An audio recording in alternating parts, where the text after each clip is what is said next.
Descubre la verdad que te ocultan los protestantes sobre el purgatorio.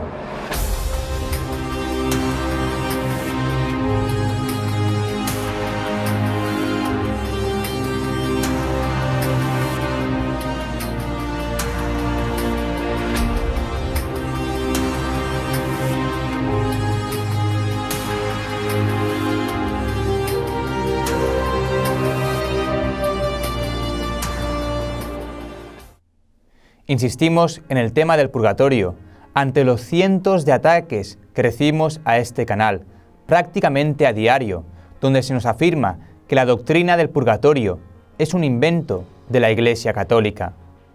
Hemos mostrado y demostrado en diversas ocasiones que es totalmente falsa la afirmación de esos hermanos separados, de que el purgatorio es un invento de la Iglesia Católica.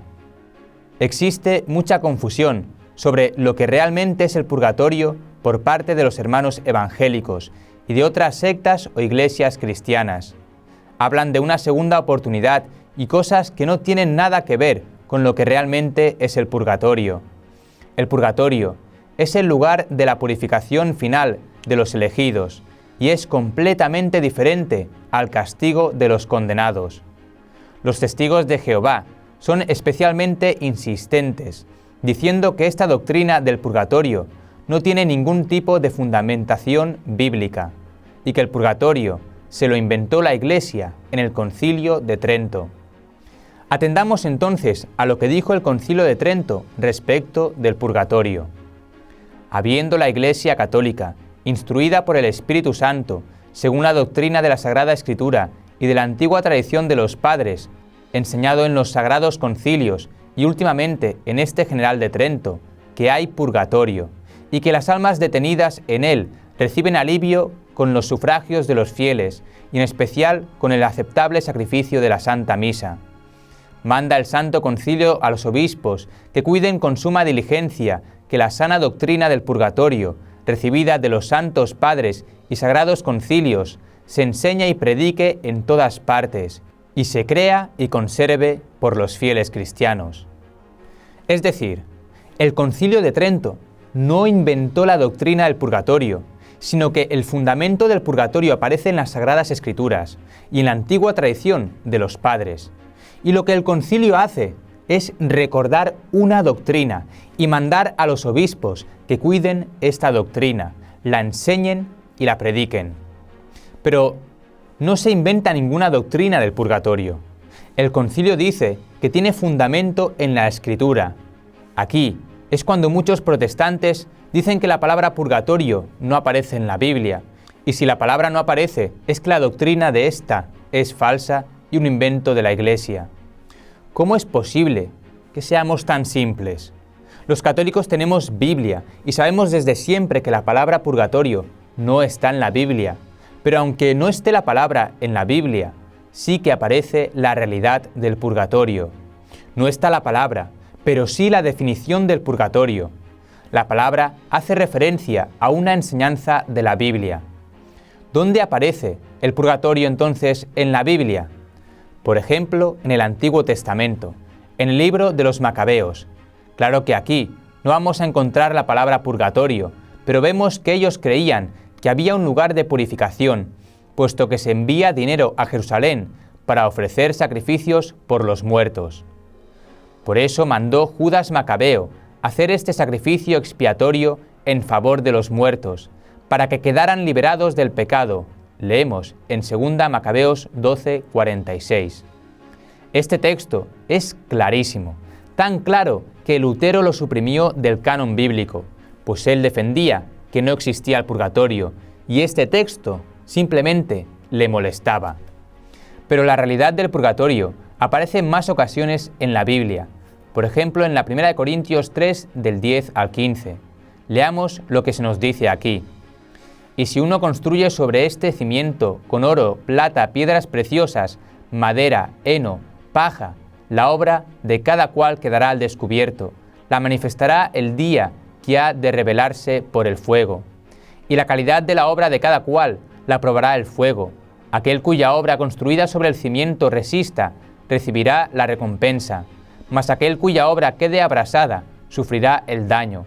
Él, no obstante, quedará a salvo, pero como quienes pasa a través del fuego.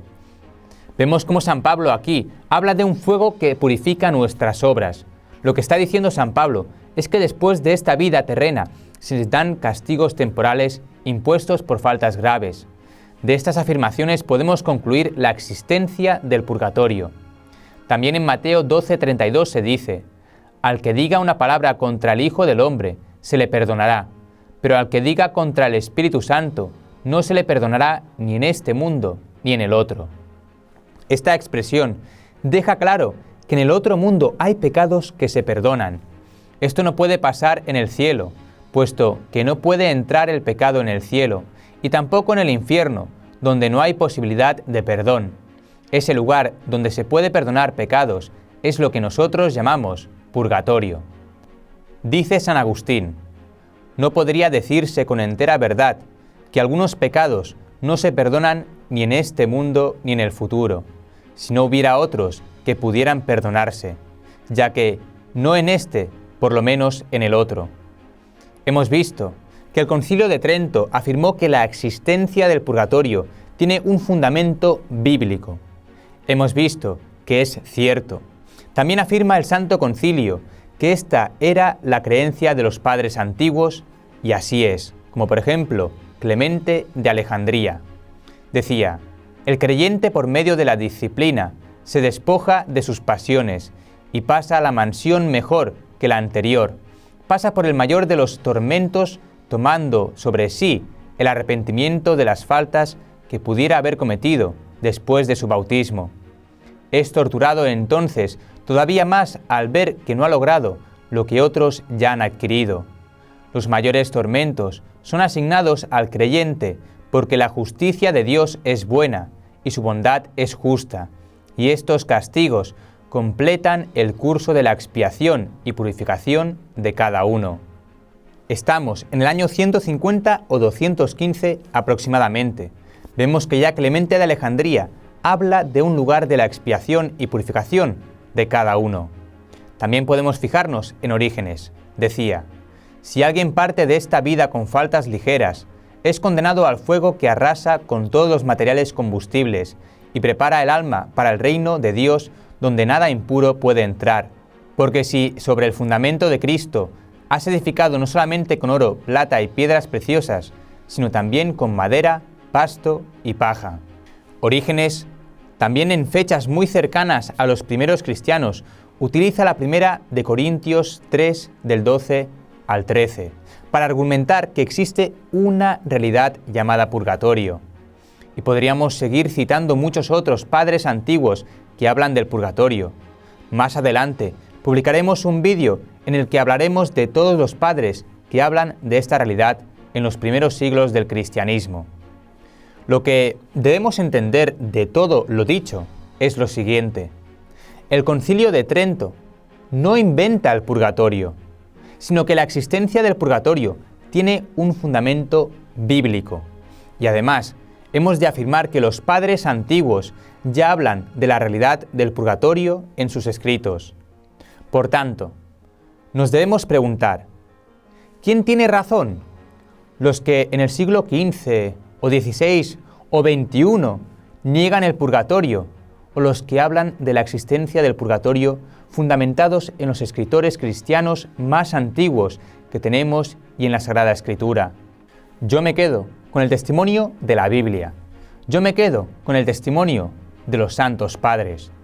Y tú, si quieres seguir el camino de la palabra de Dios, si quieres seguir las enseñanzas de Jesucristo, de los apóstoles, de los primeros cristianos, deberías hacer lo mismo. No te dejes engañar por malas interpretaciones de la Biblia.